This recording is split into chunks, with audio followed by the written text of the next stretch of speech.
The 2025 third quarter ABPA newsletter had an article entitled, "Why is my field test kit leaking?" discussing the phenomenon of water spurting out of the low side of test kits with a diaphragm. Another question that comes up is, why is pressure being transferred from the high to low side of my gauge?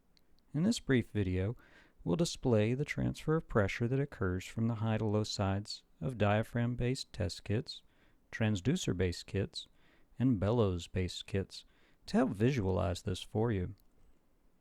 In test 1, we have a diaphragm-based kit. All kit valves are closed, and a hose is connected to the high side of the gauge and a balloon attached to the low side port. Once pressure is introduced, the balloon expands rather significantly. Next, let's look at a transducer-based kit.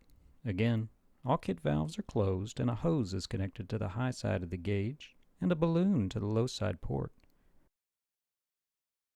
Watch what happens to the balloon on the low side as pressure is introduced on the high side. No expansion in the balloon. Lastly, we'll look at a bellows-based kit. Once again, the kit valves are closed.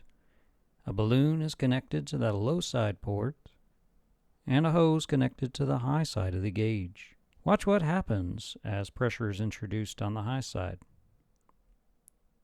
A little bit of expansion. What impact might this have on tests involving a connection on the high and low side of the gauges?